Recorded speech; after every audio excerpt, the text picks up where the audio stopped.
get things done. Nobody gets it done like we do. Now, I don't know, are we letting the media in? Is the media here? I guess we have a limited media because of distancing. And some people think I did that on purpose.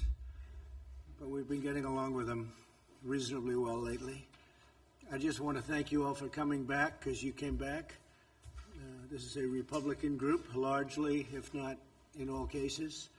You know, they look pretty Republican. I'm not sure about Devin. Let's just say, you're a Republican, aren't you? This is a very, very Republican group, and we appreciate you coming back. Hi, Debbie. And I just want to say a few words, and maybe we'll say a couple of words in front of the media. We just left the most beautiful ceremony celebrating 75 years, the 75 years, and it was magnificent. It was beautiful.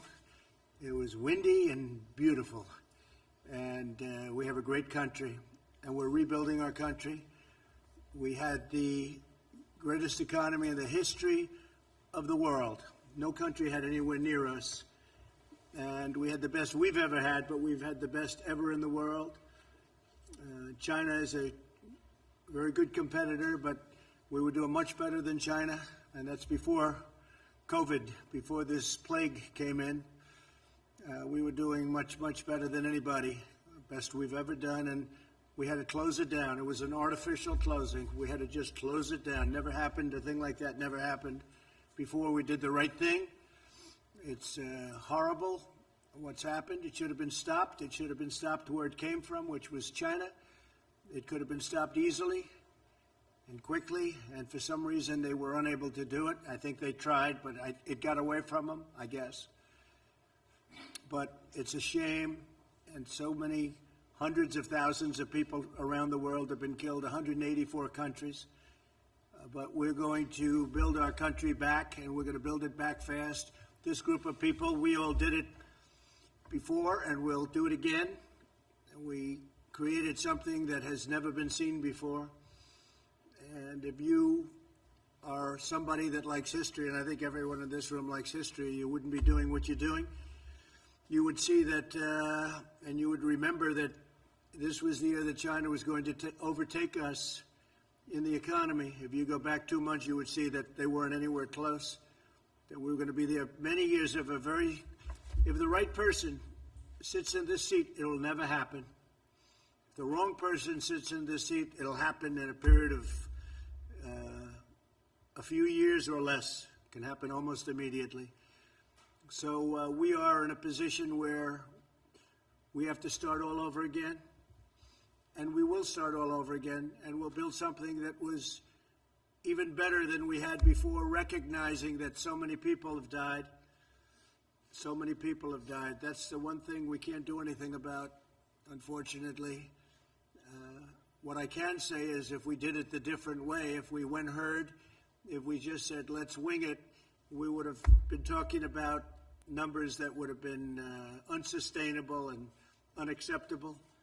You look on the screens, you look on television today, and you see body bags, and you see mass graves, and we may be talking about 95,000 people ultimately. We may be talking about something more than that.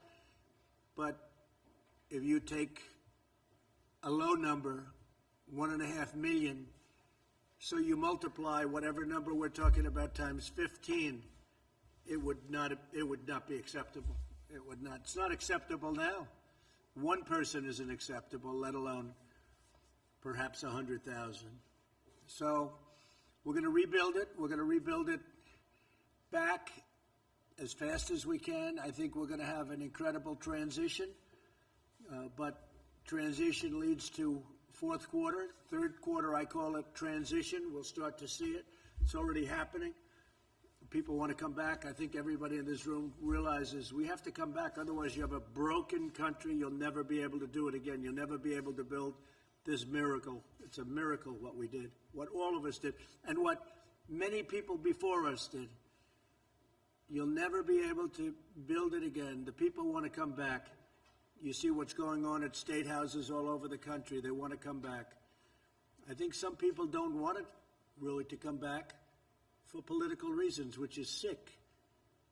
But the people, the real people, the people that want this country to be great and great again, we can say, they want to get back. And we're going to have embers, we're going to have fires, we're going to have things to put out, and we'll put them out. We learned a lot, you know, things that we had no idea 2 months ago. We've learned a lot over the last couple of months, and we're going to do a job like nobody's seen before. And I spoke with Angela Merkel today. I spoke with Prime Minister Abe of Japan. I spoke with many of the leaders over the last 4 or 5 days. And so many of them, almost all of them, I would say all of them, not everybody want to admit it, but they all view us as the world leader, and they're following us. You look at what we've done with ventilators. We started, and we had no ventilators. Nobody thought in terms of a ventilator. It's like, and I say it all the time, it's like building a car, and other countries don't have ventilators. And we became so successful at ventilators and building this very complex machine, very expensive machine, but very, very complex to have it right, to do it right. Highly computerized, very technologically significant. So we built, and we built, and we built. And they took other factories for totally other purposes, and now we have 9 factories that are throwing out ventilators at numbers that nobody can believe. It was really, there's not been anything like that since the Second World War, where we did the same thing with other types of product. And we're giving thousands and thousands away to other countries that are people dying because they don't have ventilators and they're not equipped to do what we did. So we're giving thousands and thousands of these ventilators away to many countries that have suffered greatly. Italy, France, Spain, so many countries, and Nigeria called. Tremendous problems in Nigeria, tremendous problems all over. And so they're very happy. In addition to that, we're building stockpiles for ourselves, so if this disaster ever happens again, we have plenty. Some of the governors, we're working along great with almost all of the governors, but some of them, they needed ventilators. Now it's testing, and we have testing at a level that nobody's ever done before. Every leader tells us the same thing. In fact, they want to know, what are we doing? But you don't hear that from the media. You never hear that. But what's happened with testing is incredible. So as of this morning, we've done 8.5 million tests. And yesterday alone, in one day, we did 300,000 tests. And that's an incredible tribute. Now they have the test where it takes you 5 minutes. That was a test that didn't even exist. Everything had to go to a lab. It would be sent to the lab, so it takes a day, and then it takes another day. It takes you 3, 4, 5 days if they do a good job. Now you do a test, boom, and you have it in 5 minutes, and nobody ever thought a thing like that was even possible. That's the Abbott laboratories, but now we have other competitive tests even with that. So what we've done has been incredible. We're going to continue to do it. We're going into transition, and I call it transition to greatness. It's going to be transition to greatness, because we're going to do something very fast, and we're going to have a phenomenal year next year. Third quarter transition, fourth quarter is going to be good. There's tremendous pent-up demand, and next year we're going to have a phenomenal year. And with that, I think maybe I'd like to go around the room, and you could introduce yourself and say a few words, and then after that the media will leave, and we'll have some discussions among ourselves, okay? Please, why don't we start? I think I know this gentleman, huh? And by the way, Kevin has done some job. He should have had the job a long time before he had it. But that's okay. We have a great man, and he's going to be, hopefully, a great Speaker of the House. We got to get him there. If we get him there, and when I say hopefully we're going to win, because I have no doubt he'll be a great Speaker of the House. We don't have to hope about anything. He's done a fantastic job. Kevin? Well, Mr. President, I do want to say one thing. As you and the First Lady were out there honoring what transpired 75 years ago, that we had to end the tyranny of what Hitler was doing throughout Europe. We now battle something that is like a war. That this is a virus that came from a distant land that we did not invite. But just as we had to transform our country then and unite, that leadership you're providing is doing just that. As you talk about ventilators, gearing up, testing, more than 1.7 million in 1 week. The ingenuity of this country will solve this problem. And we will not just solve and get a vaccine for us, but for the rest of the world. I do want to thank you coming from California. I know I have a blue state, I know I have a governor, but the way you've worked together, watching you send those Navy ships to New York and to California, build those hospitals in a time of need, I do want to thank you on behalf of everyone in California. Thank you very much. Great state. Thank you very much. Elise? I think they'll turn it on. Thank you, Mr. President, for all of the support for New York State. This has been a true partnership, and the administration has stepped up, whether it's ventilators or building the Javits Center, which was tremendously important. My district in upstate New York, people are eager to get back to work safely. Our tourist businesses, our hotels have been devastated. So as we talk about this transition, making sure that we allow our small businesses to get back to work safely is so incredibly important. Also, our farmers. Thank you to Secretary Perdue for stepping up. We have dairy farmers in our district who are going through a crisis, but we know that you support the farmers, and we're appreciative of all of your work for New York. And I know you've worked effectively with Democrats and Republicans in New York State, so thank you. Thank you very much. And so for the farmers, you know, we gave $12 billion 2 years ago from China through tariffs because they were targeting our farmers. And then we gave $16 billion, and this year we're giving $19 billion to the farmers. And that's more money than they've ever even thought about. And it's keeping them in a position where, really a position of strength, but they deserve it, what they've gone through for 18, 19 years. This isn't a new phenomenon. This is for years they've been ripped off. So we're taking care of our farmers. Thank you very much, Elise. Thank you. Dan, please. Thank you, Mr. President. Thank you for having us here, and thank you for working every single day. You know, Speaker Pelosi would have the America believe that we can only show up to Congress to vote once every 3 weeks. Of course, that's not true. We could be working every single day, just like this administration is, and I appreciate what you've done. Appreciate working with us to protect our energy industry. You know, America is in real dire straits with oil prices the way they are. We're deeply worried about that in Texas, and your administration's been excellent to work with on that front. We understand how important energy independence is to our nation. Texas is reopening, and I think it can be a model for the rest of the country as we step out of retreat and move to actually confront this virus head on and get people back to work. Well, it's interesting, Dan, because oil prices are now going up and gasoline prices are going down. That's like the best combination I've ever heard. So our millions of people in the energy business, I think, is going to be, you know, that's moving up. But you look at those gasoline prices, and they're really coming down. So I don't think I've ever seen a combination like that. It's going to be very good. A lot of good things happening in energy. Jared, you should say something, because you headed up our whole ventilator problem that this country had. The cupboard was bare when we took it over. People don't realize it. They don't want to say it. But the cupboard was bare, that we had nothing. And I could say that for the military, too. Dan would know that almost better than anybody, and the folks that are so much and so well-versed on military. But our military cupboard was bare also. We had obsolete equipment. We had old equipment, and now we have we've never been in a position like this. We have the best equipment in the world, all made in the United States. But, Jared, why don't you give a little talk on what we did with the ventilators and how that just became such an incredible story. And we're doing the same thing with testing, and we're pretty close to a point where we're equally as good. Go ahead. Yes, sir.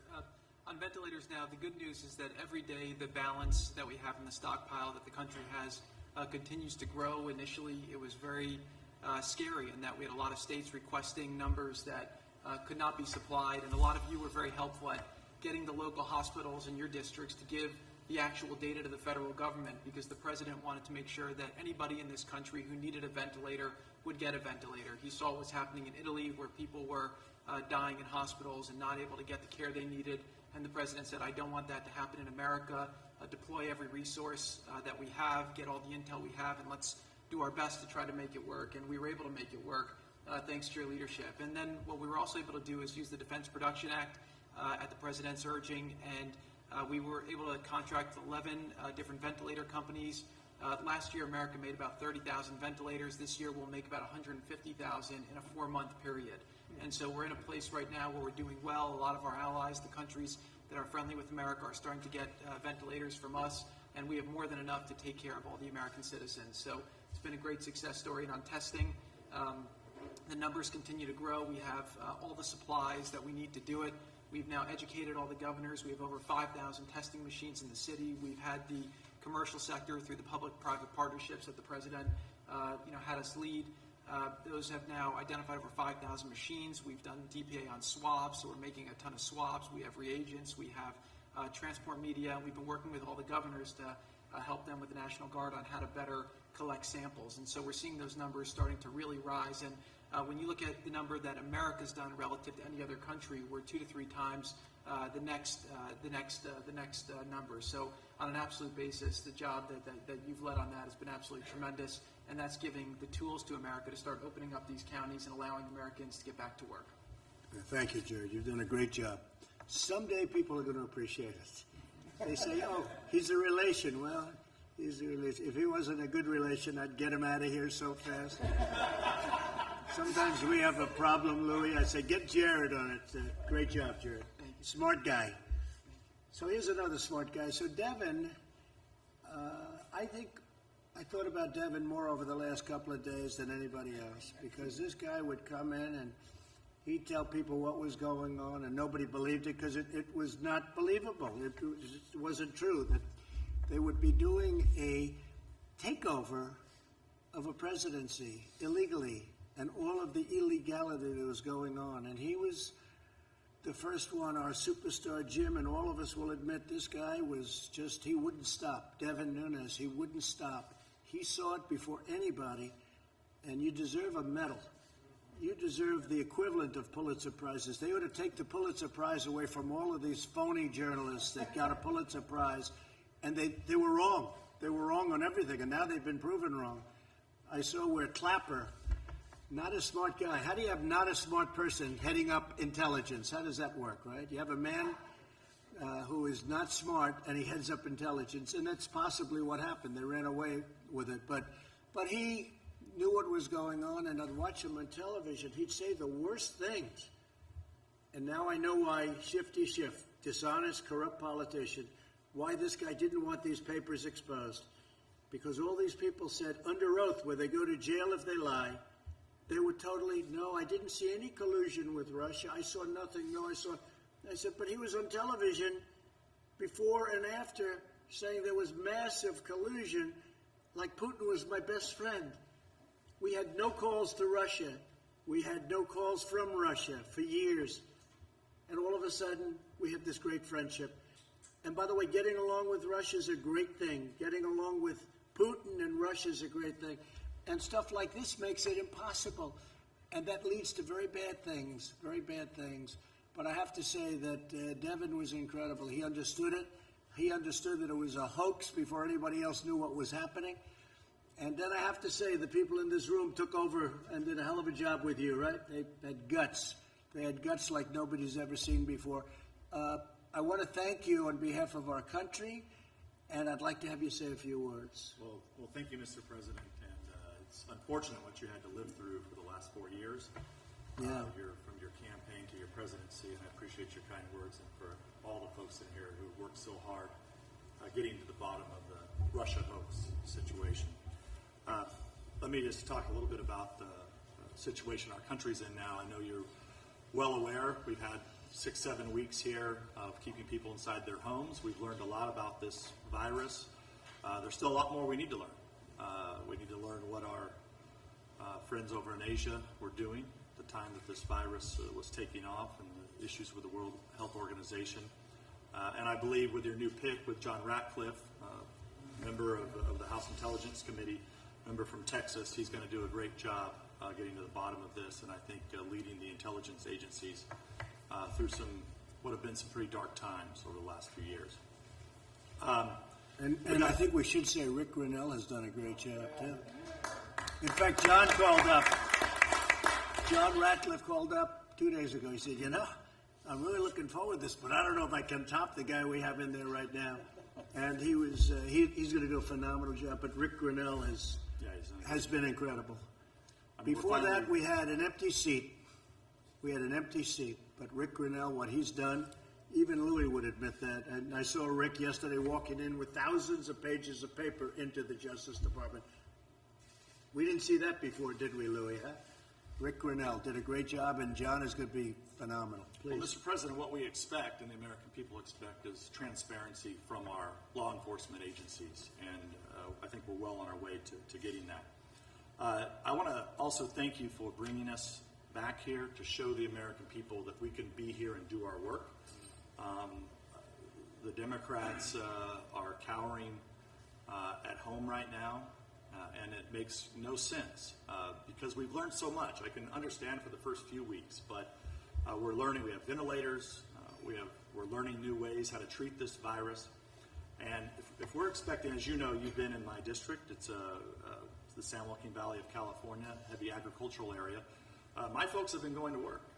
My folks have been going to work, and because they have to feed this country along with a lot of the folks around here. And if we expect the guys that are cutting meat or working in a grocery store, working in these packing plants, if we expect them to go to work, we ought to go to work as members of Congress. And I'll just leave it at that. I will say I got you all of your permits necessary from the federal government for water. We throw millions of gallons a day of water into the Pacific Ocean that comes from up north.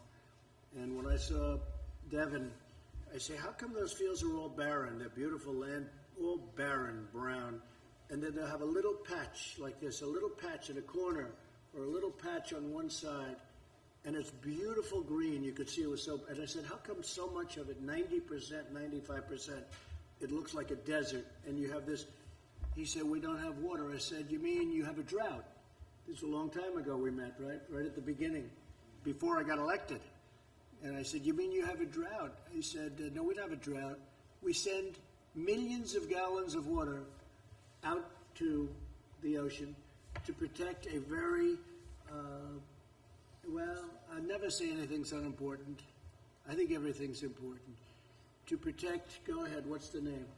The smelt, Delta smelt. Yeah. So you have a Delta smelt that's not doing well. It's getting no water, and it will do a lot better if it had water. But they send millions and millions of it. Is that seriously? Is that the only reason? That's the reason they send it out there? Yeah, that and for the Delta that smelt. and salmon. Yes. It's so incredible. The farmers are very thankful for recognizing the important work that you've done, not only in San Joaquin Valley but all over the country. And I'll just say that's why they're out working, and I think we should be working. And well, with the water though, I said, so what has to happen? Well, you need approvals from Congress, from this, you need all sorts of approvals, but you need it from Commerce more importantly than anything. I got every approval for you, and you get a lot of the state approvals done through Kevin and yourself and others. All you need now is the signature of the governor, and those millions of gallons of wasted water going into the Pacific. That's like a drop in the bucket. Doesn't mean anything to the Pacific. All of that water would come right down all the way into Los Angeles. And, in Los Angeles, I had a house in Los Angeles. I sold it. You know why I sold it? Because Secret Service says you can't come here anymore. I said, I might as well sell it. But I had a house, and you couldn't have water. You couldn't water your grass. They said, oh, you're not allowed to water your grass. And then you look at this massive turn. They had a turn. It takes a day to turn it, like a big faucet. And they turn it, and it veers all the water out into the Pacific. It's crazy. So we're all set, except you need Gavin's signature. If you get Gavin's signature, you're going to have water from Los Angeles all the way up. And it's the most incredible thing I've ever seen. I thought it was a drought. I said, he said, no, we have tremendous amounts of water, but we send it out to the Pacific Ocean. And it was over the smelt. So if you can get his signature. Well, I know you during this time of crisis, we need to work with the governor, and I thank you for working with our governor, who's obviously not a supporter of yours. But there is a serious issue there that the governor needs to recognize that we have a water crisis in our state that you've recognized, and he needs to drop the lawsuits that he's brought and work with us. Well, we've gotten along very well, Gavin Newsom. We've gotten very well with regard to COVID-19, as we call it. In that respect, he's been fantastic, and we've been fantastic, and he said very generous things. But on other things we disagree, like the water, like cars, because you can have a car for much less money that's equally good environmentally, but much safer, better car. California forces you to build a bad car It doesn't work well, and there are a lot of reasons for not doing it that way. So we'll end up. So on that we don't agree, but we agree on the coronavirus, and on that we've gotten along very well. And we've done a great job for California and for everybody. And he was very honest about that assessment. It would be great if you could get the water, but you're all set. Okay, you're all set. Just I say that to Kevin too. Get his signature, and you're going to have so many. All those thousands of acres are going to be opened up, and they'll have plenty of water for Los Angeles too. So they won't have to ration. They're going to ration the water in California. It's the most incredible thing I've ever seen, and yet they're sending millions of gallons out.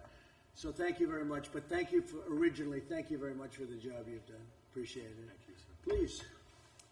Ted Budd, North Carolina. Yes. I want to thank you for having me here. I also want to thank my colleagues from the House. There is no vote today. There's nothing we're voting on.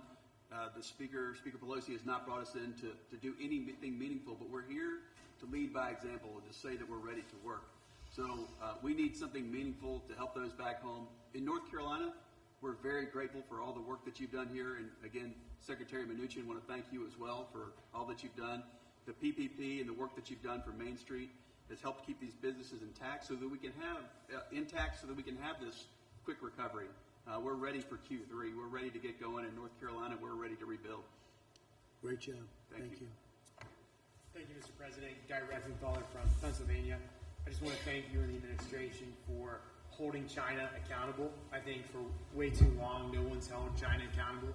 And the fact that we're looking into the World Health Organization and how they really work hand in glove with the Chinese Communist Party to cover this virus up in the early days is absolutely shameful. So thank you for bringing attention to that. In Pennsylvania, we're having a really hard time because the governor has had such draconian shutdown measures. We're now number 1 in unemployment claims, but we're only number 5 in terms of population. Instead of protecting the most vulnerable in nursing homes, where you had 65% of the deaths, if not more, in Pennsylvania, he just had a draconian measure, one-size-fits-all approach that lacked any kind of nuance, and it's destroying our economy while at the same time leaving the most vulnerable exposed to this virus. So thanks for calling out the governors that are going too far with this and calling for America and Congress to go back to work. So what the Democrats are doing in Pennsylvania is a disgrace. Okay, it's a disgrace. Thank you very much. Thank you. Mr. President, Mark Green from Tennessee. Great to see you again. Thanks, Thanks for your leadership. This COVID-19 thing has been unprecedented. It's a challenge to both the world and the United States, our country. A challenge made worse by China and the delays in information to us, the deception. I mean, China lied and people died. And as an infantry officer, an ER physician, former business CEO, I know that when a leader is caught in an ambush, that leader has to make split-second decisions with the information that they have. Mr. President, I'm proud of the decisions that you have made. Decisions like banning travel from China, which these guys all laughed at and criticized. But it saved American lives. Sir, you saved American lives with those decisions. And we in Tennessee, we thank you for that. We're opened up for business. We're going to the restaurants and business is running again. We're ready to lead, and we appreciate your phased plan. We're implementing it in Tennessee. Just thank you for your leadership, sir. I really appreciate it, and your governor is doing a great job. And you're right, we banned people from China coming in. And they said, oh, but you did allow people. Yeah, they were American citizens. And they were allowed in under very, very strict rules and regulations and quarantines and everything else. But we banned people. And a number of our leading doctors said that saved hundreds of thousands of lives. And that was in January. And I remember being in a room with, I think, 21 people, and I was the only one that wanted to do that. Nobody else wanted to do it. They thought it was crazy. It had never been done before. Nothing like that had ever been done before. And now you watch them, the Democrats and the media, say, oh, I should have done it sooner. Nobody even thought about it. And a month later, you'd see Nancy Pelosi and other people talking about this disease is just nothing. It's going to spread over. And she wanted to go, and she was actually in late in February. She was in Chinatown in San Francisco celebrating because this disease is going to be nothing. So I understand that. I mean, she felt that, and I can understand it. But for them to say much earlier, I actually banned Chinese from coming in, China from coming into our country. It's just such a political disgrace that they're able to get away. It's just like Shifty Schiff making the statement today to try and save face when we have him cold on the papers, on the documents, and in about 19 different ways. It's so bad and so sad for our country. Thank you very much, Mark. Mr. President, you put that ban in place before they even named the virus. Yeah. You saved Americans' lives. Thank you. Thank you very much. I appreciate it. Thank you, Mr. President. Kelly Armstrong from North Dakota. We're an ag and energy state, so we've been uniquely hit on a lot of this stuff, but I'd like to say thank you for standing so tough with Saudi Arabia. That was a huge deal for our oil producers. Obviously, you've been great for agriculture, but thank you especially for your statement yesterday in support of cattle ranchers. Sometimes they get lost in the mix, and they've been getting hit pretty hard right now, so we really appreciate that. And then just, you get this economy up and going, and we'll do what we do best, and that's feed and fuel the world. And that demand is coming back, and you're up to $25, $26 a barrel, and a little bit more, and you're going to save your energy industry, really, because we're number one. And Russia and Saudi Arabia, I got them together, and they came to a good conclusion for us and for them and for everybody. And once the demand goes up, it's going to be great for the energy industry. So thank you very much. Thank you, sir. Louis? Thank you, Mr. President. And echoing the thanks, if you had lost that election in 2016, we would never have been energy independent. And it's been great for Texas. It's been great for America. And I do want to advise our media friends before they write stories about how we didn't wear masks and we didn't possibly socially distance adequately, that you saw to it that we had tests and that nobody in here has the coronavirus unless it's somebody in the media. So the only reason we would wear masks is if we were trying to protect ourselves from you in the media, and we're not scared of you. So that's why we can be here like this. So thank you for amazing job you've done. And it is amazing to see the hypocrisy. You do a travel ban, like Mark said, it saved lives. And they called you racist, and then when they realized you did the right thing, they said you should have done it earlier. And perhaps they could have noticed the need if they had not been pursuing, the hoax that was the impeachment. And I know the Speaker has appointed this new committee to investigate your handling of the coronavirus, and I've suggested they ought to name that committee the Committee of Oligarchs to Unelect the President, or coup for short. But that's exactly what it is. And the money, Steve and Larry, thank you for your work. There are a lot of people that are working for companies today that would not be in my district in East Texas, and they wouldn't be. I've heard this week from some that say they're getting threats that if they had any capital, they shouldn't have taken the loan, and they may be pursued for criminal when they could not have hired those people back if they had not taken the loan. So right. I hope that that'll be backed off a little bit, because it has put people to work that couldn't otherwise. But I'm optimistic, and I wouldn't be if you weren't president. So thank you for the work you're doing. Thank you, Louis, and you've been a great help. And if we didn't win the election, we wouldn't have found out all of the corrupt practices that are taking place at the top of the FBI with dirty cops and all of the things that we found out about other people in other agencies that are equally as important. All of this, we went on Drain the Swamp, and that's what we're doing. But nobody ever told me the swamp was going to be this vicious or this deep. And we're doing it. Could I make a suggestion on the justice area? And I know that with the Democrats in charge, some of the most important reforms may not happen. But the FBI is the only law enforcement entity I'm aware of that has not even come into the 20th century, not even asking them to come into the 21st. Everybody else does videotapes and audio tapes, and the FBI interviews witnesses and goes back and records their own notes of what they want to say a witness said, and then it's easily changed. And we need to bring them into the 20th century where they start at least doing some audio recordings so they can't change them. So that's one of the lessons we've seen from what's happened in their effort to create a coup. And not only do they not record, but they write their notes, and then when the notes are bad for them, they go and change them months later. This is a corrupt deal that's been going on. Yep. And we caught them cold, and now we have to see what happens, but Bill Barr has done a great job. He's a strong guy, and he's done a great job, and not easy. He's fighting a lot of fights, but he really has been great, and we appreciate it. But you're right about that. I said, I'd like to hear a tape of what the interview was, and they said, well, no, it was just, and they write it out like scribble. Yeah. It's crazy. And then they change it. And they change signatures. They change everything. So we don't have the old one. It's one of the most incredible things, isn't it, huh? Yeah. Thank you very much. Thank you. Appreciate it. The most Well, powerful Dan, I say Dan, most powerful man.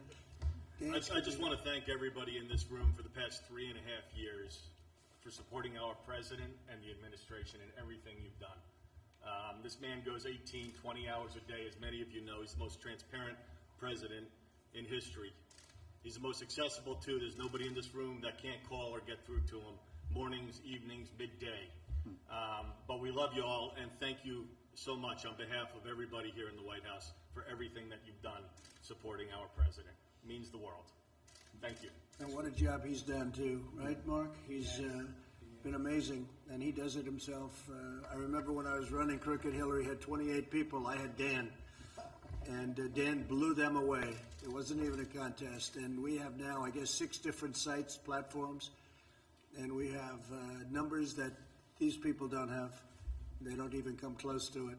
So when they write false stories, we can go around them, and it's very important to be. Who needs it? I wish we didn't need it, but unfortunately, we have to do that. We have to have that because we don't get an honest press. Please, I'll tell you, Gates, you've been something. He's out there, Devin, right? He's out there fighting. Thank you, Go Mr. ahead, President. Matt. Your team is here. We're ready to work, and we are inspired by our president. I have observed your willingness to work with anyone. I saw the Democrat governor of New Jersey categorize the administration's response as extremely responsive. I've noted on our calls that our Democrat colleagues in the House, like Tom Suozzi and Jimmy Panetta, have made contributions reflected in the great work that Jared has done on testing and that Secretary Mnuchin has done and that the chief has done as well. But I have to say, Mr. President, I'm deeply concerned about what we're seeing from the Democratic leadership. Because in the last several days, they have been caught in a terrible lie.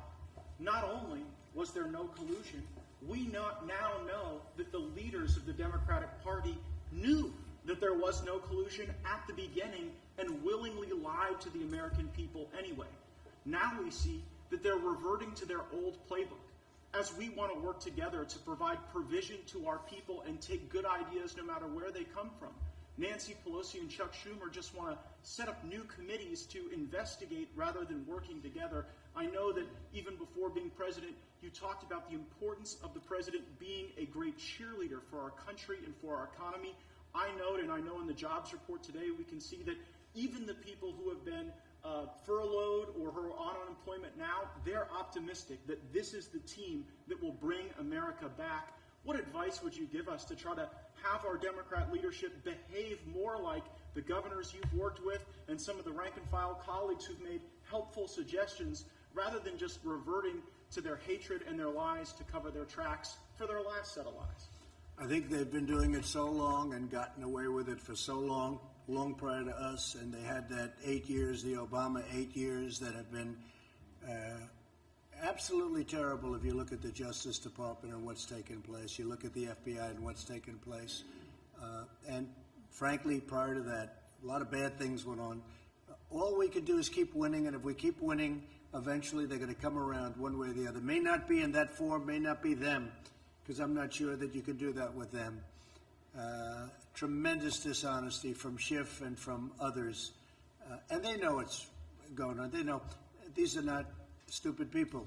They know it was a hoax. They know better than anybody in this room it was a hoax. They set it up. They're not aggrieved. I watched Shifty Schiff, 9 inches around the neck.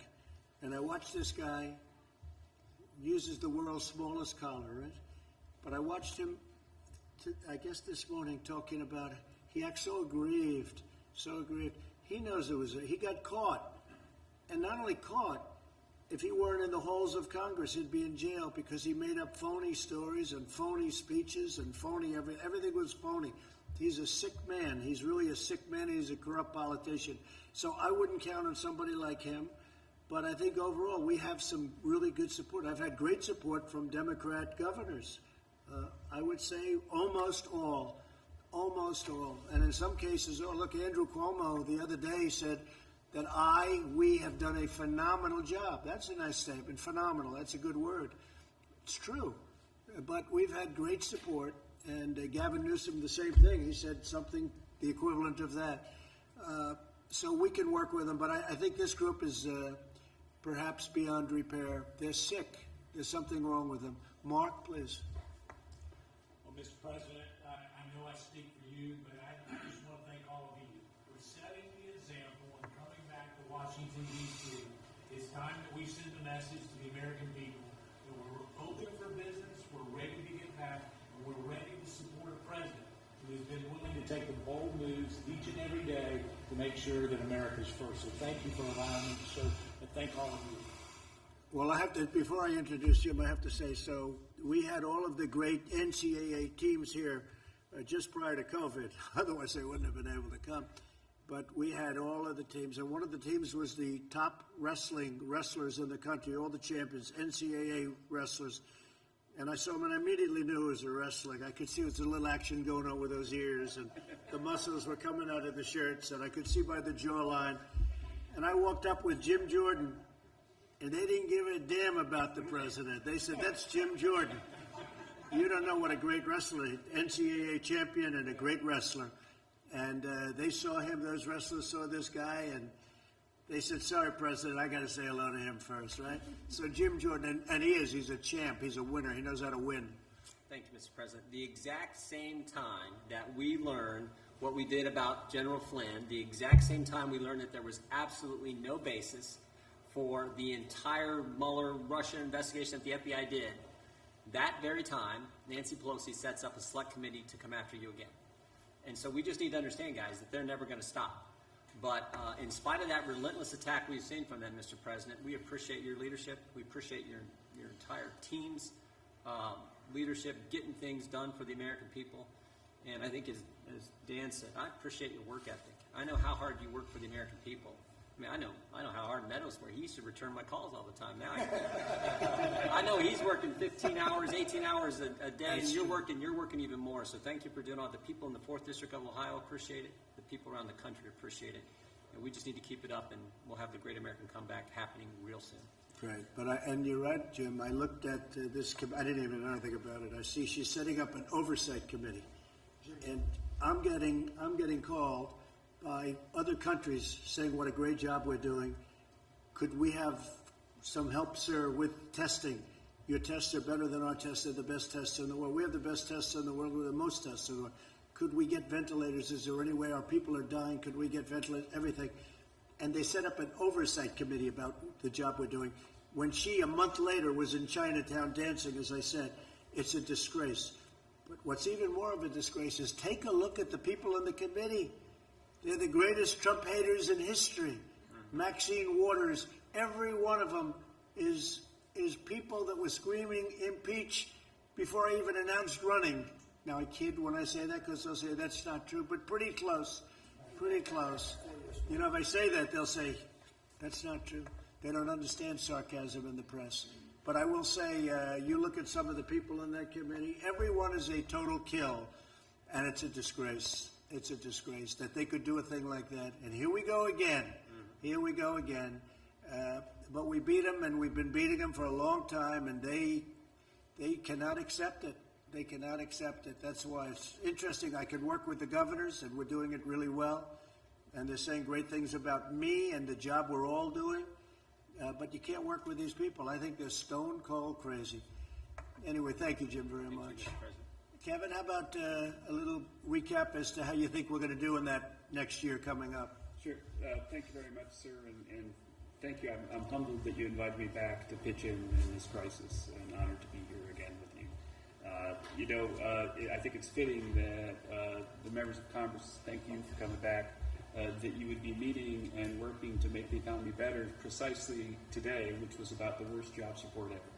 And that was something that we've been telling people was going to happen because you took the step to save lives, to slow the economy down. But there was a silver lining in the report today, ladies and gentlemen, that was really interesting to us, and the President and I talked about last night in the Oval, that almost everybody who accounted for the increase in unemployment in the report today said they expect to go back to work within 6 months. And now if that happens, then what will have happened is something historic, that we would have experienced the biggest shock in the history of the world, just about, short of perhaps World War, and recovered quickly. And I think that if we did that, sir, it's going to be because the economy was so strong in January that people have been able to withstand this, and because the policies that you all worked together to adopt built the bridge to the other shore. Thank you, sir. And at the same time, we would have saved millions of lives, because ultimately, that's what we did this for. But I heard that statement from you and some others yesterday that almost everybody expects to be back to work shortly. That's very unusual. Usually when you have something like this, they never expect to get a job again. So that's a great thing. Thank you. Good point. Thank you very much, Kevin. Mr. President. Thank you, Lee. House Republicans are here in Washington, D.C. to work. We want to deliver for the American people, and we're honored to be here today, and hopefully the Speaker calls us back into session at the beginning of next week. We'll see. We should have been here this week. The Senate was here in Washington, D.C., but... What is she doing, and where is she? What's going on? You know, I actually think that she's just trying to consolidate more power in her own gavel. She likes the feeling of that gavel in her hand. She knows that the grip is being loosened, and come January of 2021, she's going to have to hand it over to Kevin McCarthy. And in the meantime, she is trying to consolidate as much power as she can. And when she brings her House Democrats to Washington, and there's a process where we're able to participate in crafting legislation, she won't be able to dictate as much of her obstructionist radical agenda that appeases an enraged liberal base that put that gavel in her hands in the first place. Many of us here in this room were with you on the beaches of Normandy, and we're honored to be back here today to be with you on VE Day. And not just as a member of Congress, but also as an Army veteran, I want to thank you for all of your support for our military. And in so many ways, our military was weakened before you got into office. And we saw troop strength reaching levels that were pre-World War II levels. It wasn't just in troop strength, but it also was with our equipment. And whether it's support of the military, preparing our troops to win, understanding that you don't send our troops into battle unless they're sent to win. You send them to win, or you don't send them at all, and you know that. And you've been following these principles of understanding our enemies don't respect weakness, they only respect strength. And as someone who's still in the Army Reserves, and knowing right now that we have men and women abroad, they can feel when they go to sleep at night, and their parents can feel good when they go to sleep at night, knowing that you have their back. And our greatest generation that fought for our freedoms and liberties 75 years ago, they fought for that flag and our Constitution and made this conversation today possible. I saw them when they were with you in Normandy. Those veterans calling out to you from that backdrop like they were 18 or 19 years old again. They just wanted a moment to share with their president, just to get a thumbs up back. They were little kids, even though they saved the world. And I want to thank you not just for setting up our military for success, but taking care of our veterans. Because when they come home, they should be treated with the love, dignity, respect they deserve on behalf of a very grateful nation.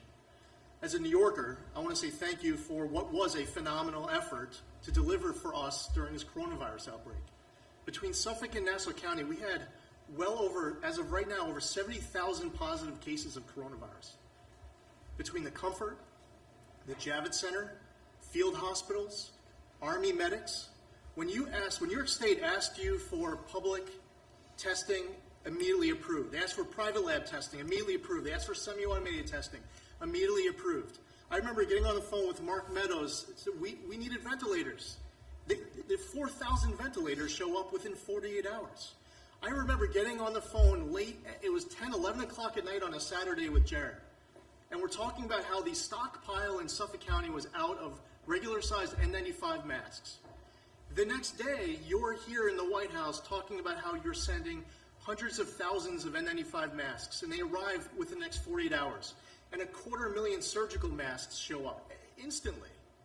I get on the phone just a couple weeks ago with the Secretary of Treasury about the municipal liquidity facility that was set up to talk about how there's a need out there for a county like mine, not quite 2 million. We have a population of about 1.48 million. We didn't qualify for the municipal liquidity facility.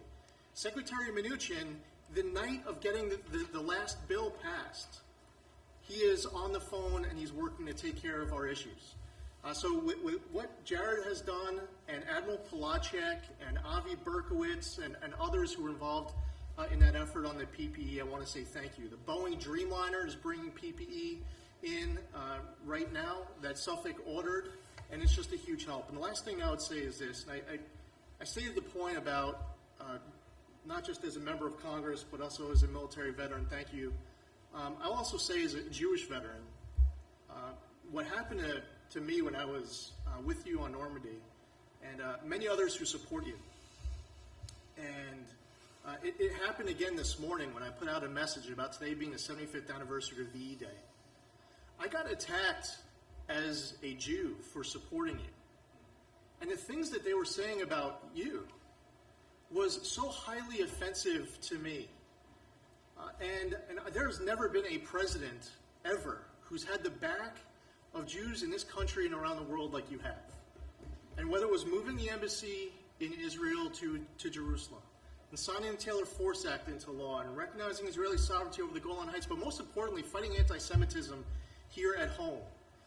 When I see them attacking me and attacking you, especially attacking you and your team, when you are all in, more than any other president, not just delivering on your own campaign promises, but doing what's right and delivering on the promises of presidents in the past, I just want to say thank you. And the Speaker, we all should be in the same foxhole right now, with our rifles pointed in the same direction. And we're all here in the same foxhole with you, with our rifles pointed in the same direction. But unfortunately, while you recognize that the enemy is coronavirus, the Speaker believes that the enemy is you. And I believe that's really important for the Speaker to look around this room right now of people who serve in the House of Representatives who want to work today or in Washington today, that she needs to get her conference back here to fight for the American public as hard as we do. And I thank you for your leadership on all accounts and delivering for New York in what truly was a phenomenal way. Thank you, Lee, very much. Appreciate it. Thank you, Mr. President. Warren Davidson from Ohio. Definitely an honor to be included on this task force and be here really to work with you to help this transition to greatness. You've had great messages. It's resonated with the whole country, but definitely with the people of Ohio. We love you. Look forward to you coming back. And, I think the example that you set when you talked about the governors leading the way, because the states really have had different experiences and different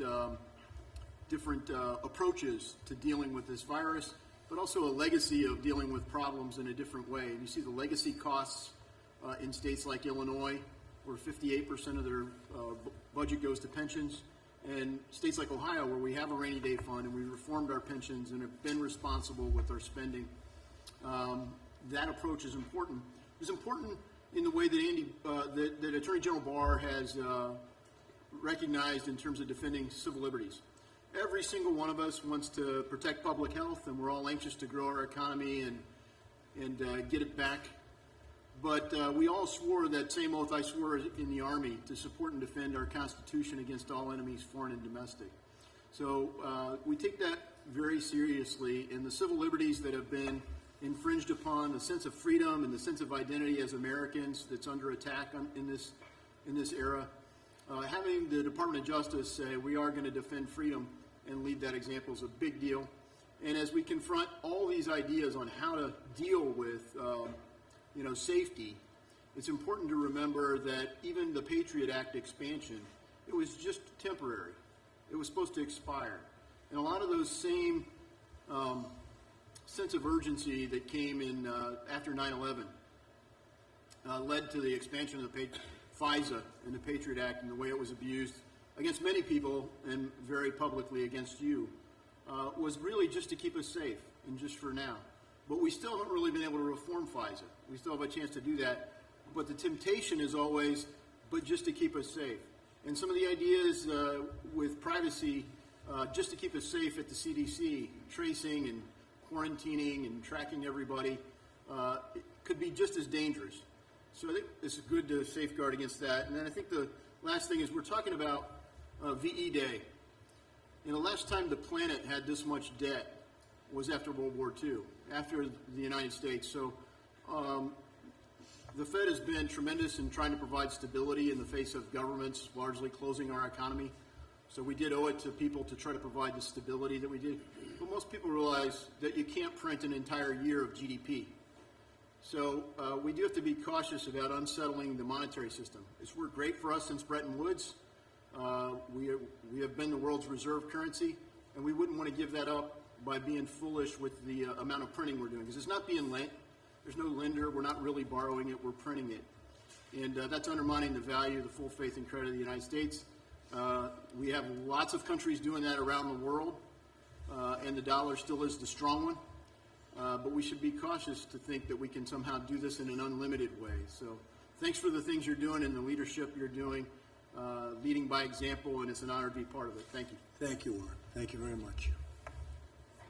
Hi, Mr. President, Andy Biggs, Arizona. Thanks for letting me be here with you today.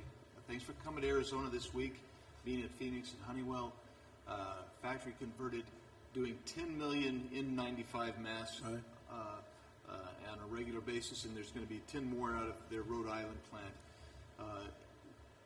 Thanks for being there. We had Sammy's restaurant from Tucson up, but we also had several Latina business owners there that are strong supporters. And why are they supporters? Because of the economy that you built and you put in place. And Arizona's ready to open up. They're energetic. They want to open up. They have faith and confidence in you and your leadership because they know what happened before.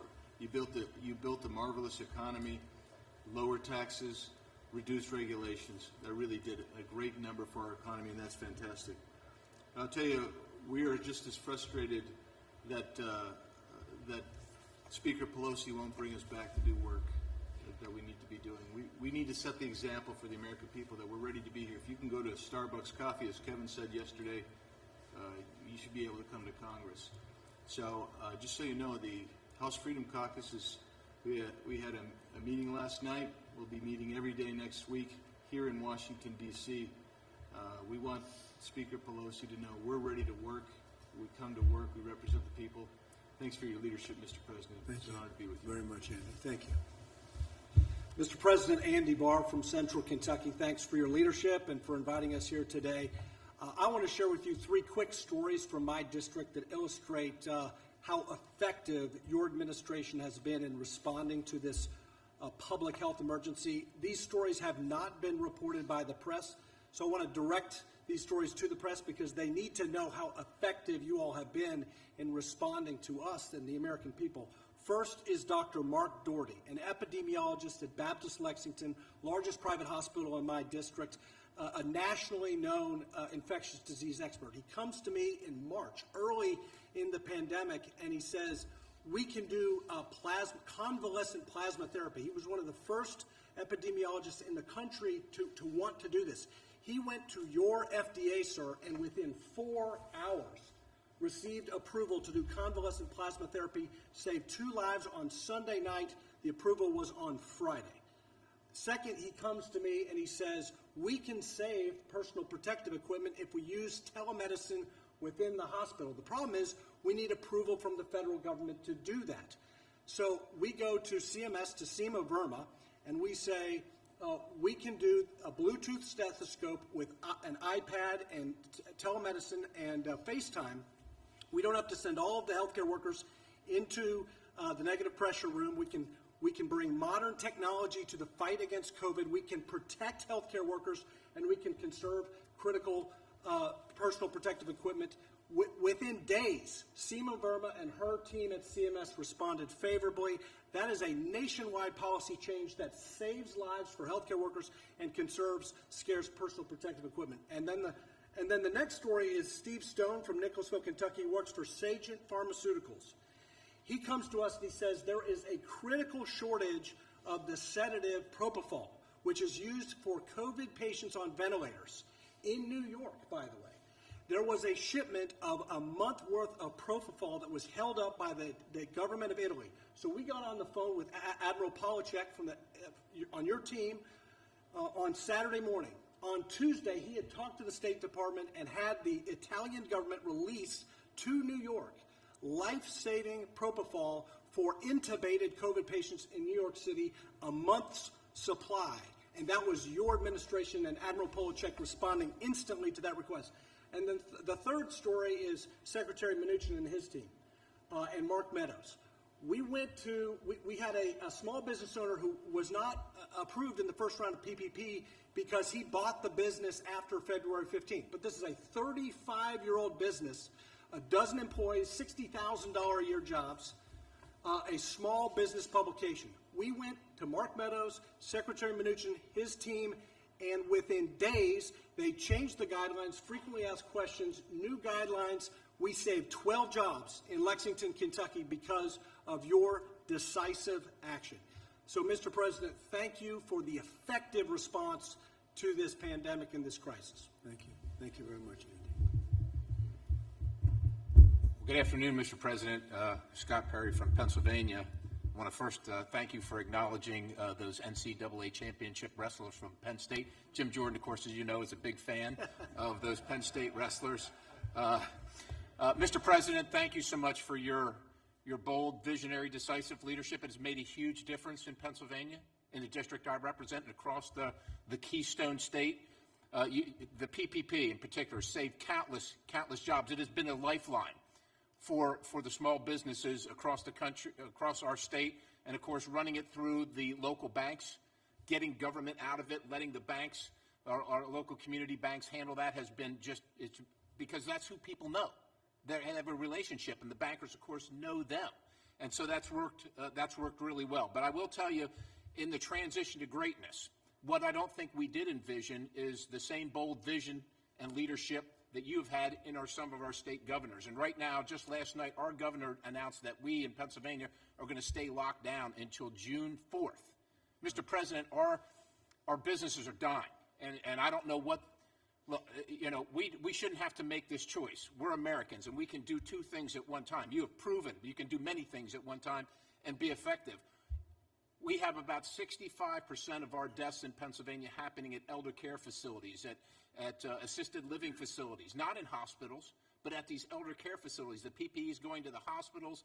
The money a lot's going to the hospitals because we shut them down. The governor has made the choice, instead of helping some of these elder care facilities, we have a website where people can snitch on their neighbor who's going to work or who is opening their business in contradiction to the order. That's not bringing anybody together. So a couple of things. Extending the PPP the 8 weeks until after the governor opens the state, because employers now don't want to have to pay for employees who are not going to be able to come back to work, right? Because the state is shut down. You didn't do that. The governor's done that, right? So the transition to greatness, I think, might include something like that. Right now, we have counties that want to open up. The governor said no. Counties want to open up. They're not sure. They're scared that if they open up and again, violating, so to speak, the governor's order, that will stop the flow of federal dollars for the programs that you already have. And so some assurance that they can do the right thing and get their people back to work as Americans would be very, very helpful. I would say this as well, Mr. President. The unemployment benefits in the real world, we tried to do the right thing, you tried to do the right thing. Employers are thankful for the fact that they won't be held accountable if their employee doesn't come back to work. But when you have a governor that doesn't want to enforce the policy, it's not really helpful because the employer needs the employee to come back. They need them to come back. And so maybe take a look at that. And finally, in this transition to greatness, Mr. President, China, once we get through this, there must be an accountability. There must be an accountability. We all want to get back. We're here. We're ready to be at work. Speaker Pelosi apparently is not. But if she is going to do phase 4, she's working on her own. She doesn't involve our leadership. She doesn't involve Kevin. She doesn't involve anybody here. Mr. President, the prescription to get us back to work and healthy as an economy, quite honestly, is simple. And you already know it. You've already talked about it a million times. Let's just get back to work. Let's just get back to work. Thank you, Mr. President. Thank you very much. Great. Thank you, Mr. President. Greg Murphy from Eastern North Carolina. I appreciate your strength. I appreciate your persistence. I'm a surgeon, and I appreciate decisiveness. It's been nothing but a merciless last 4 years that Schumer, Pelosi, and her cabal have essentially tried to undo the 2016 election. I've only been in politics a relatively short period of time, but it's obvious to me that there are people in this country who hate you and hate this administration more than they love this country, and they will see it torn down. This crisis has highlighted this. We thought that this possibly could be a way of bringing our nation together, but unfortunately partisan politics has ruled the day. This has been building a plane while we've been flying it. I think that's a very good analogy, but the plane is built and it's time to land. It's time that we made decisions based upon fact, not fiction, not fear-mongering, not cartoons by the media, but truth. And wouldn't it be nice to get the truth? We believe enough in our American people that we believe in what they can think. So I would ask the same for you from North Carolina that you do from Pennsylvania to talk to our governor, to let us come back to work. Let us look at a regional approach in North Carolina. It makes sense. We look at the science. We can do this. We're not inventing the wheel again. So I thank you for your strength. I thank you for your persistence and your leadership. Thank you very much. Thank you. Mr. President, Mike Johnson, thanks for having us today. We've been anxious to get back to the Hill, and we wish we could be in the House doing our regular work, and hopefully we'll get back to that. I represent two important groups today. One is the resilient, hardworking people of Louisiana. We've had a tough run here. I mean, the pandemic hit us pretty hard, and then, of course, we've got the crisis in the oil and gas market, and we're going to recover from that. But the people there are soundly behind you, and so many of them always tell me when they know I'm coming back here to give you their regards and their encouragement and their thanks for what you're doing, your principled leadership. I would echo what's going on in Pennsylvania, North Carolina, Louisiana as well. Our governor's keeping us shut down, and our free market needs a chance to thrive, and if we can do that, we will. It needs to be a region-by-region basis. The second group I'm here, I guess, representing this morning is the Republican Study Committee, you know, the largest caucus of conservatives in Congress. And as the chair of that group, all these guys are leaders of it as well, and we've been trying to advance our core principles. And we came out Monday last with a 37-point blueprint, a framework that we call a return to prosperity and accountability and recovery. And basically what we've done is distilled the work that we had been putting into about 15 months prior to the pandemic to come up with a playbook, a conservative playbook to run when we return to the majority, which we still think we could do. But it's things, for example, for holding China accountable all the way to empowering the American worker, and we think it's consistent with a lot of the administration and what you've articulated, and we hope we can work together on it. I would end with this. The whole team, your whole administration has been so accessible and transparent. I love what Dan said. I had written those two words down before you said it. That marks the Trump administration, and I could name each one of them on your team here. They've all been helpful and grateful to us. We had a conference call with Mr. Kudlow the other day, and he said something at the end of it that resonated with me. He said, you know, our time-tested principles cannot be abandoned now. That's what's going to guide us through this, right? And we were on mute, but we all said amen. And it reminded me of what Reagan said in his farewell address when he was leaving, you know, his storied time at the head of the country. He said, they call me the great communicator, but I wasn't that. He said, I was just communicating great things, and they're the same great things that have guided our country since its founding.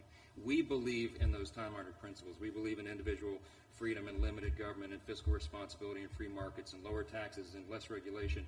Those are the things that are going to guide the country back in this transition you're talking about.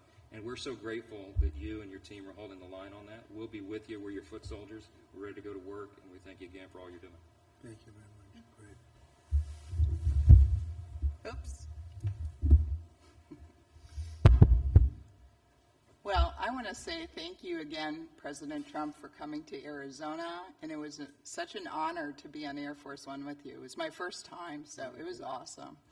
But I want you to know that I believe you are exactly the right person for the job. Despite all of the Democrats, the top Obama people, maybe President Obama himself, since we found out yesterday, trying to take you out, despite all of that, you led our nation into the greatest economy in the world, and I am totally convinced that you will do it again. And so please don't let all the critics get you down. I know a lot of people are just Trump haters and they say mean things, but there are so many people out there, so many people in Arizona, throughout the nation, that absolutely think you're doing a great job. So please keep it up. Thank you. We appreciate you. Thank you very much. Thank you. Beautiful. Thank you. Larry? Thank you, sir, and thanks to everybody here. Some wonderful words, and we appreciate your strong efforts and support. We have a lot more to do. I just want to connect a dot or two. Kevin was talking, Kevin Hassett, my friend and colleague, and we were in the Oval last night talking about these are temporary job losses, probably 3/4 of them, if not more. If you had told me that I would go on the air on a day when we lost 20 million jobs and the stock market would go up 400 points, that would have been very interesting. I've been around a while. I thought I'd seen it all, but this is a new wrinkle. I don't want to repeat this experiment, but I'm just saying.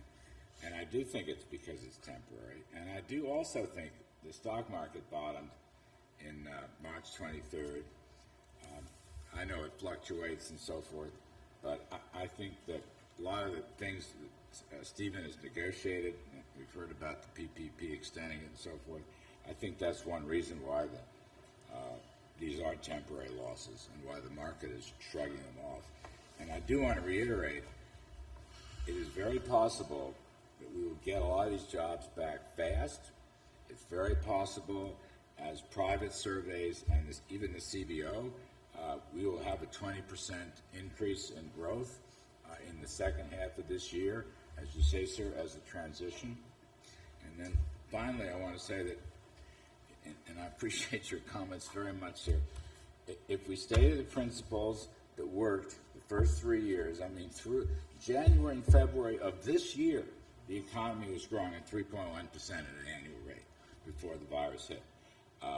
Low taxes, rollback of regulations, energy independence, good, fair, reciprocal trade deals, the building blocks of a blue-collar boom, of a middle-class wage boom, middle-class wages and less, and a small business boom, which is the heart of the Republican Party. There's no reason. You did it once, and if we stay with those principles and do it again, and next year, 2021, can be absolutely a spectacular year. So I really believe that. And I would just say it is my honor to be part of this, sir. Thank you very much, Larry. Thank you, Mr. President. I want to thank everybody around the table. I've had the opportunity to speak to almost all of you and all of your ideas. As others have said, it's the President's economic policies that led us to great success. I have the utmost confidence. We have the greatest scientists, the greatest medical people. There will be a vaccine. We will kill this virus. And the policies that you've put in place recently are protecting American workers and American business as we go through this difficult time. So thank you, Mr. President. Thank you, Steve. I appreciate it very much, and you've done a great job. So we're looking at the transition to greatness, and I think it's starting right now. It's really what it is. It's a great term. It just came out at this meeting. It came out by accident.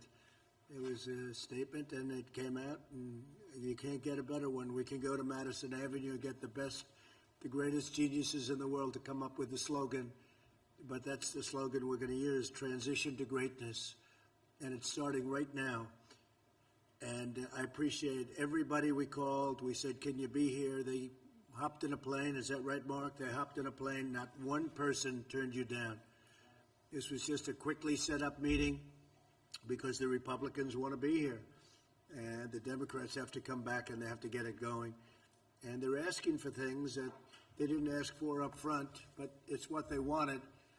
And they want things, and we're happy with what's gone on. We got what we needed, but at the same time, we want to do what's right for the country.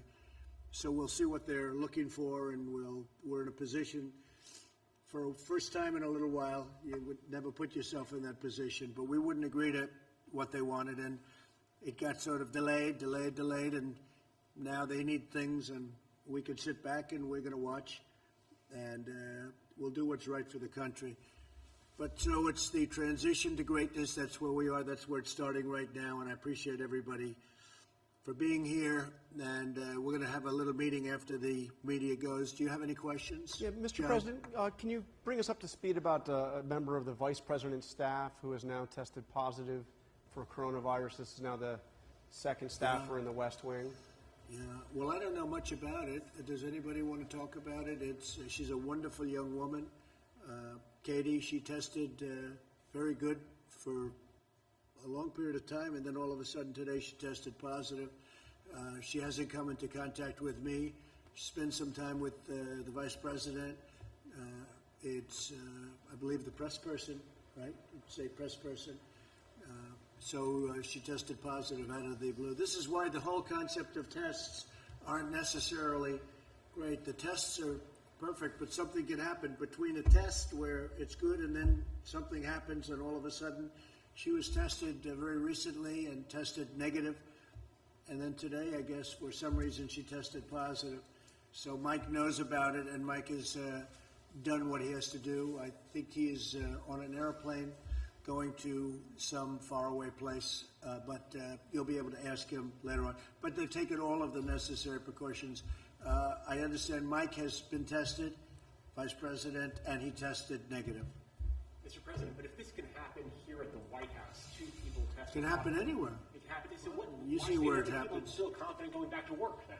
No, because, well, then it would happen anyway, whether you did go back to work or whether you didn't go back to work. In fact, I saw a statistic come out of New York yesterday that was pretty strange, that most of the cases are coming from apartments and coming from homes. What was that all about? I think they said 66%. Did you see that? That was given by Governor Cuomo, that they're coming out of the home, right? So it can happen anywhere. It's a very elusive enemy, a vicious enemy, an elusive enemy, and I think more importantly than anything with this one, it's probably the most contagious enemy that anybody has seen. Mr. President? Yeah, please. Two positive tests in the last 2 days. What precautions are you taking here at the White House to prevent the virus from spreading further, and are you worried that it's kind of already in the White House and might Well, be... I'm not worried. No, I'm not worried. But, look, I get things done. I don't worry about things. I do what I have to do. We've taken very strong precautions at the White House. But again, we're dealing with a invisible situation. Nobody knows. When I see that 66 in New York, 66%, where people stay home and that's where they're catching it at home, who would ever think a thing like that's possible? So all you can do is take precaution and do it the best you can. But Mike was tested today, and Mike was tested negative. So are you taking additional steps here at the White House in the light? Yeah, we're taking very official steps. Mark, do you want to discuss that? We've already put in a few protocols that we're looking at, obviously, to make sure that the president and his immediate staff stay safe. But it's not just the president; it's all the workers that are here. Obviously, you're here on a daily basis. But the protocols that we're putting in place puts a stronger emphasis on making sure that we do the mitigation that we need to do to make sure they're safe. I don't want to get into all the procedures that we have embarked upon, but I can tell you this is probably the safest place that you can come to. All of you, as you know, have to be socially distanced from the president.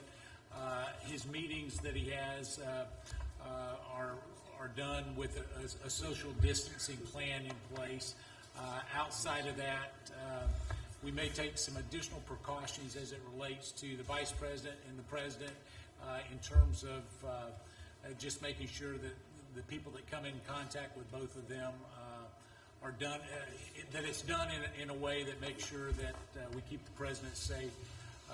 Additionally, every member that came here today, they were tested just in case there's a closer contact than we might have. But we put in some additional protocols over the last 48 hours, and we'll continue to monitor. Mr. President, are you satisfied with the measures that have been taken so far? I really am. Look, I understand what we're dealing with. We're dealing with something very serious. And the fact that you have it doesn't mean that it doesn't go away. All right? You can have it and get through it very easily. Some people have a heart attack. Most people get through it. Some people are devastated by it. But the fact that you get it doesn't mean. I've had numerous people say they have it, and a couple of days later they're better. Some people say they have it, they think, and there's almost no symptom. Other people have it and bad things happen. So, but for the most part, when you have it, you get better. And supposedly you're immune, although they're not 100% sure about how long that immunity lasts. And is there, Mr. President, is there a reason why people just aren't wearing masks at the White House? Well, they are. People they're not, sir. No, people that are serving me are. We have The not people- seen anyone wear a mask around you, sir, in the last 2 weeks. So I can speak to that. You know, as we look at this, the people that are in close proximity to the president obviously have tested negative. The mask that you wear is generally to keep other people from being infected, and so as we look at that, I can tell you that the testing protocol is a strong regime, and as it gets close to the president, some of those that serve him will wear a mask in those closer proximities. Here's what I would offer off the record to all of you is I know, John, we spoke about this earlier. If you've been on the campus for your safety and well-being, the president's made available to make sure that you can have testing just for the peace of mind. So before you leave today, we've made those arrangements to make sure that you can be tested as well. But we have a lot of people wearing. I'm just looking around. Look at Shay, White House photographer. I'm sure most of you don't know her, but to the best of my knowledge, she's wearing a mask. Is that a mask? Yes. I think to the best of my knowledge, it looks like a mask.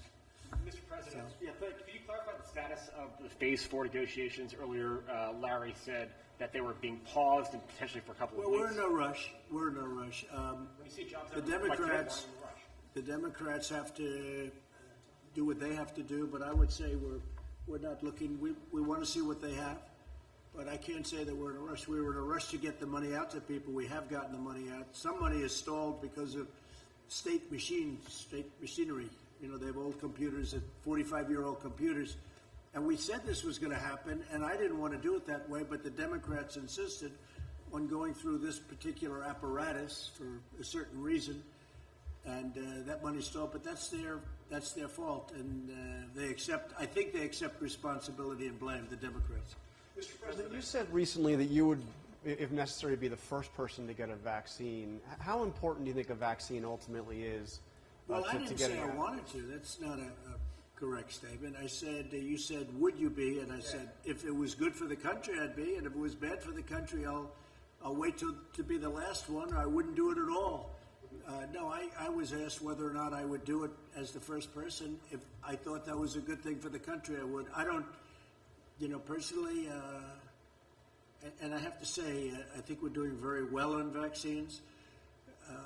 If they wanted to use me as a test, that's okay with me. If it was good, but that was really the way the question was asked. But how important do you believe a vaccine is to getting out of this? And what do you say to those that this growing anti-vaccine? Well, I feel about vaccines like I feel about tests. This is going to go away without a vaccine. It's going to go away, and we're not going to see it again. Hopefully, after a period of time, you may have some flare-ups, and I guess I would expect that sometime in the fall you'll have flare-ups, maybe. Maybe not, but according to what a lot of people say, you probably will. We'll be able to put them out. You may have some flare-ups next year, but eventually it's going to be gone. It's going to be gone. There are some viruses and flus that came and they went for a vaccine. They never found the vaccine, and they've disappeared. They've never shown up again. They die too, like everything else. They die too. And so whether we do or not, I think great progress is being made by Johnson & Johnson, by Oxford, and some others. NYU, I see, is very advanced. But if you don't get it, this is going to go away at some point. Mr. President, what evidence have you seen that this is going to go away without a vaccine? I just rely on what doctors say. They say it's going to go. That doesn't mean this year. It doesn't mean it's going to be gone, frankly, by the fall or after the fall. But eventually it's going to go away. The question is, will we need a vaccine? At some point, it will probably go away by itself. If we had a vaccine, that would be very helpful. Be very happy to have a vaccine. How often do you meet with Dr. Birx, Dr. Fauci, and the medical experts, or have you essentially just moved yourself on to the economic aspect? No, I listen to them. I have a lot of respect for them. Dr. Birx, Dr. Fauci, and we have some other people that are very good. No, I listen to them very, very intently. But how often do you meet with them? Well, talk up, you have a mask on your face. How often do you meet with the medical staff and the medical experts? A lot. A lot. Mr. President, for the unemployment, do you find the CDC protocols to be an impediment to opening up the country? Which protocols? The recommended guidelines that have been No, because I'm relying on the governors, and the governors are the ones that are doing that. And if I see something wrong, I'll clamp down on it very hard and very strongly. But I'm relying on 50 very talented governors. I don't think they are all talented, but many of them are very talented. Why are you not releasing those guidelines? They're released. They know what to do, and they know what they're doing. And we're going to see. But I'm relying on the governors to do their individual states, and they're relying on us very strongly for advice and also for help with respect to equipment, hospitals, beds, ventilators, but also medical supplies. So they're relying on us, and we're able to get them everything they need if they can't get them.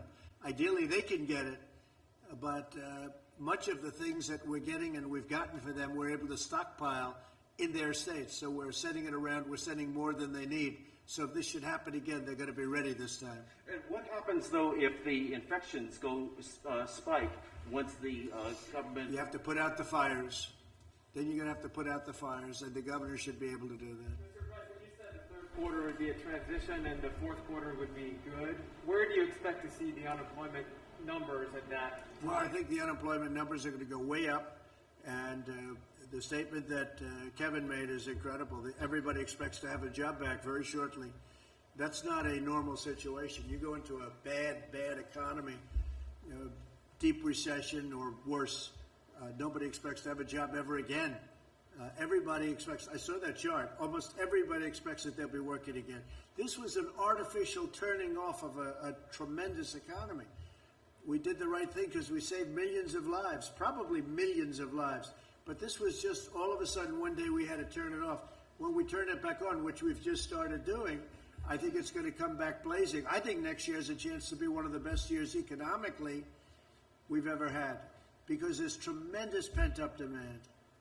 So if unemployment's at 14% now, perhaps going as high as 20%, where do you think that will be in the fourth? I think the number is going to be a great number. I'm not going to say exactly what. I can say over a period of time it's going to be where it was, maybe better. Can't get much better. We're at 3.5%, but it will be. I expect it to be where it was. The demand is going to be tremendous, and next year is going to be a tremendous year. Fourth quarter is going to be very good, maybe better than that. The transition is going to be very interesting, but you're going to see some very good numbers coming out of the third quarter. It's a transition. I call it the transition to greatness. We're going to have a great year next year. You'll see. You can get dug out by the third or fourth quarter of this year economically? Well, the third quarter, we're moving in that direction. Right? I would say it's starting right about now. We're going to start moving in that direction.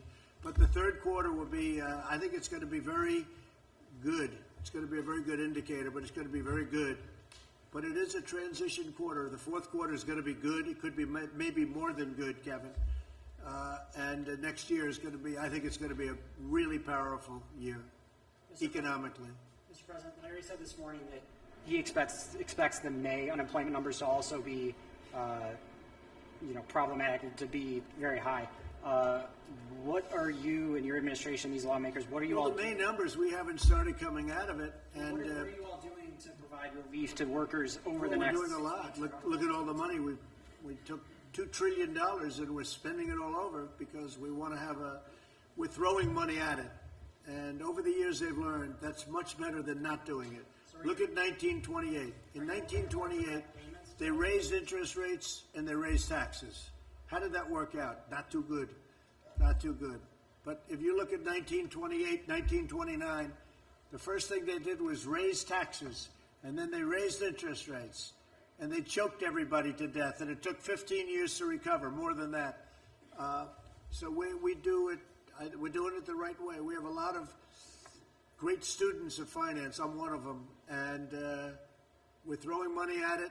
And I'll tell you what, I've watched some people and read some people that I would say would not have agreed with that, and I haven't seen anybody disagreeing with what we're doing. And in fact, they say what we're doing with the PPP, with all of the things that we're doing, is great. One thing we could do is a payroll tax cut. That seems to bother the Democrats. One thing with a payroll tax cut, though, it's over a little bit longer period of time. But a payroll tax cut is something that some people that are very smart, I'm one of those people that like it because I think it's really sustainable. I think it will sustain it.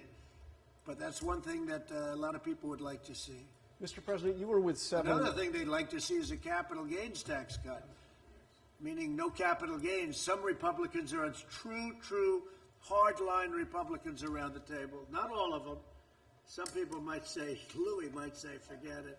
But some people would say that a capital gains stoppage, cutting capital gains, getting rid of capital gains tax, they've said that for many years would be a great thing. The true conservative Republicans around this table, of which there are about seven solid, but I still like the other ones too. But they would say that's music to their ears, right? So we'll see. I would be in favor of that. Yeah. Mr. President, you were with 7 American heroes earlier today, these World War II veterans, all in their 90s. Did you consider wearing a mask when you were with them, given their No, because I was very far away. I appreciate the question. I was very far away from them, as you know. I would have loved to have gone up and hugged them because they're great. I had a conversation with everyone, but we were very far away. You saw. Plus, the wind was blowing so hard in such a direction that if the plague ever reached them, I'd be very surprised. It could have reached me, too. You didn't worry about me. You only worried about them, and that's okay, because I think they're so pure it will never happen, all right? They've lived a great life. But, no, the wind was howling, and I didn't see anybody with masks. I don't know, maybe there were, but they were great. I had conversations with them, but I was standing, as you noticed. Would you say I was quite far away? Thank you, Joe. Mr. President. Appreciate that. The book was very good, by the way. Thank you. It was better than I thought it would be. No, it was actually a very good book, but it was actually better about me than I thought it would be. So I appreciate it. You've known me for a long time. 26 years. This wasn't really in the schedule, right? I knew him long before I thought in terms of this, but we had one very good story, right? When we were interviewed at the hotel, and he took a lot of guff. They said, he's not running. Why you did this? Was before I announced. And I've been toying with it for a long time, but never did it, never decided. And he took a lot of guff. But he also got great ratings when he did that interview, so I don't know. But it turned out to be a very interesting interview. It was a good interview, sir. It was a good interview. Your book is very good. Congratulations. Thank you. How's it doing? Bestseller list. Bestseller. Bestseller, yeah. That's good. Like Congressman Crenshaw. That's good. Dan Dan is doing good, right? Well, is that because I endorsed his book? That's a great book. I'll tell you, he did something else great. He did a thing on Nancy Pelosi that was so incisive. Did you see that? He did something that was so incredible, and I actually pinned it on top, right, Dan? We pinned it on top. You were fantastic. Have you done this before? Yeah, I make videos all the time. You should share them more. Well, that's true. I'll tell you. Great job, Dan. You're a great guy. He's a great guy. So is that it? Are you guys all finished? One more, Mr. President, if Yeah, you go don't ahead. mind. What kind of a mask is that? It's a mask. It's a blue mask. It's like a catcher's helmet. What? That looks like a catcher's helmet. Go ahead. I used to play catcher, so it makes sense. The federal watchdog found that Rick Bright's removal from HHS was improper. They're blocking that move right now. Have you seen that report, and do you have any response to it? I don't know. To me, he looks like a disgruntled employee. I don't know who he is. But to me, he's a disgruntled employee. And if people are that unhappy, they shouldn't work. If you're unhappy with a company, you shouldn't work there. Go out, get something else. But to me, he's a disgruntled guy, and I hadn't heard great things about him either. Mr. President, about Lieutenant General Michael Flynn, he pleaded guilty twice and admitted before God that he had lied. How does that comport with your present position? Well, I'll just go, and these guys can give you a better answer than I could, most of them in this room. But I'll tell you what, number one, they played the son game. We're going to go after your son, and number one. And number two, the FBI guys, as I know it, and I found out, Devin, they didn't think he lied at all. They said he didn't lie. They didn't know what they were talking about. And Mueller's group, Mueller's gang, that didn't find that I did much, did they, after wasting 3 years? But Mueller's gang of culprits, they said he lied. But the FBI, in this case, said he didn't lie. What's the story in that, Devin? Well, you have to remember that this is a 30-some-year veteran of our military who headed the Defense Intelligence Agency. It would be preposterous to think that he was a Russian agent, and everybody in the press knew this. They had early versions of the dossier. They knew the Democrats were pushing the dossier, and the fact that someone would even ask this question about General Flynn, who was clearly, he was exonerated on January 4th before you were even sworn in to office. We know that from the FBI agents who were reviewing the case. I'm not even sure it was properly predicated to review General Flynn in the first place. You know, there's a lot of people in this town, in the swamp, that all of these people in the media know that work on behalf of foreign agents and aren't registered. And General Flynn, who's a 30-year war veteran, the way that he's been treated, the way his family's been treated, the way that he's lost his livelihood, he lost his house, and I think the American people owe him a debt of gratitude, and this government owes him and his family an apology.